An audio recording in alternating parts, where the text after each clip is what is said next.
Next, as we conclude our Congress, I'd like to invite Professor Kgomotso Mokoala, who is the chair, the visionary, and who is behind the execution of such an extensive program of speakers and academic content, to give us and highlights of the academic content of this Congress. Over to you, Professor Mokoala. Thank you. Thank you. Thank you, Chair.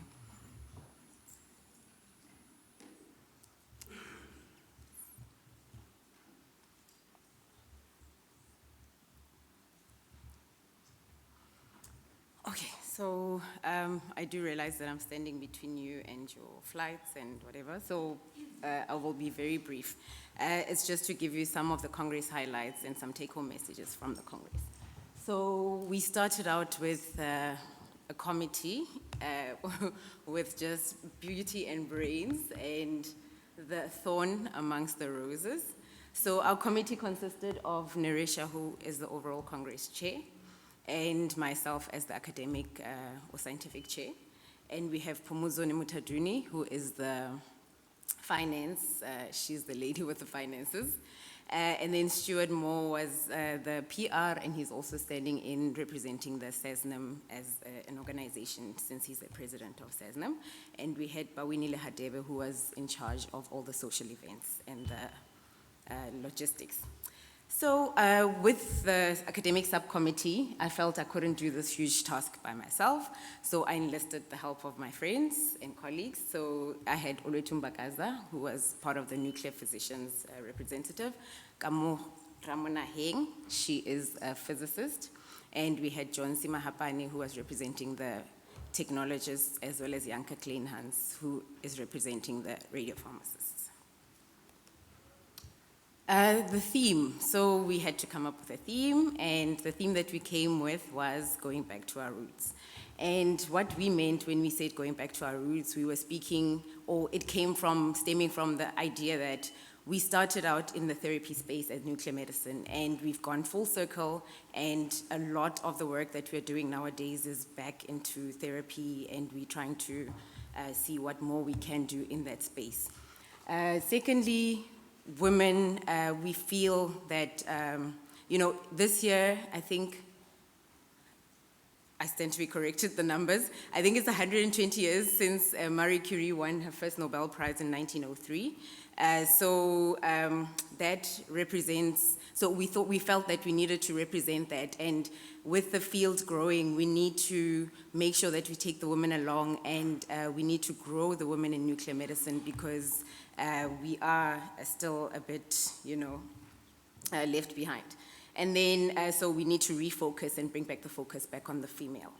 And then we also thought that because we're in Africa, the move in nuclear medicine has been growing so much in terms of PET imaging and all these other novel traces. So some countries are getting left behind, because there are still countries with just a SPECT tracer or no, SPECT imaging, so gamma cameras, or no cameras at all. So in those places where there's gamma cameras, can we not also refocus and look at certain applications that are PET-based that we can then apply into the basic clinical imaging with a gamma camera? And then we also thought we'll focus on the clinicians, because we wouldn't be having jobs or doing anything if they were not referring anything to us. We had speakers coming from far and wide, and we are very thankful to all our speakers. I won't mention them here. I think you've seen from the various speakers, you've heard their bios, and the CVs are all there on the app or on the Congress website page. I think it was Prof. Nadal who said that, I think because the strength, or the way there's such powerful speakers in this space, we ended up with power outages because they caused a fuse. they caused the short circuit there somewhere. So that was the load shedding that we had. So welcome to Africa, welcome to South Africa. We had 59 abstracts in total.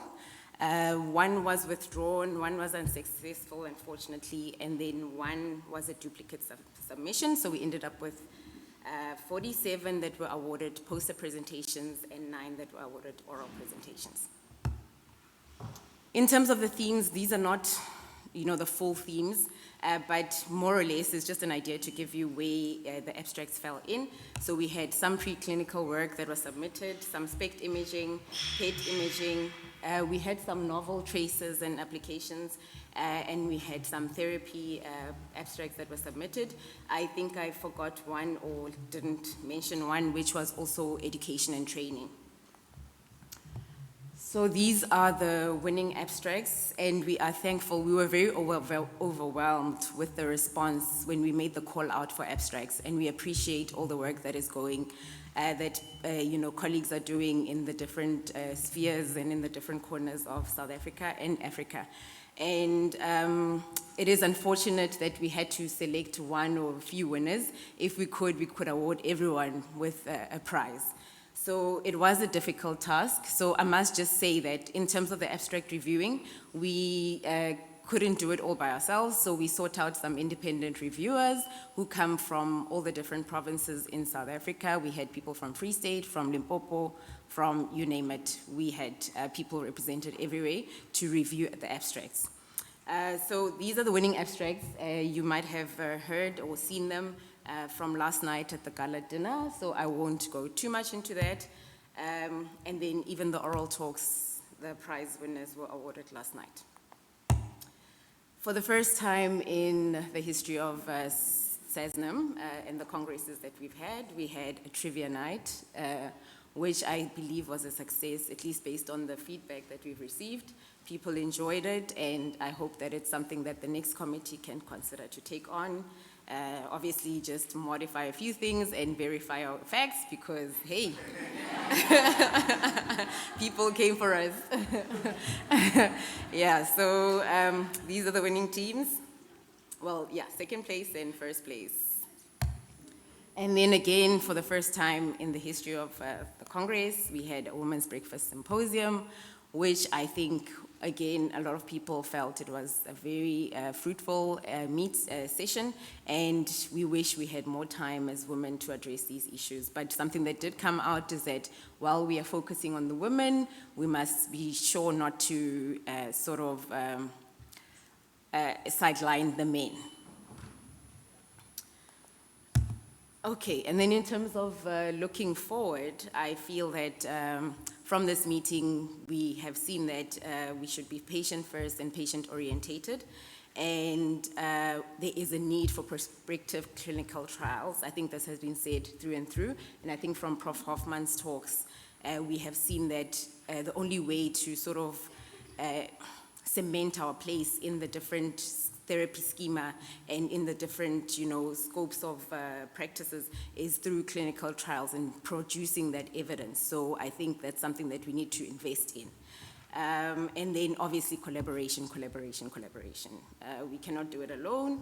Like I highlighted, the focus was also on the clinicians because they refer patients to us. So even with the other professions that we work closely with, we need to collaborate and do that well. And I will just leave you with this that says, coming together is the beginning, keeping together is progress, and working together is success.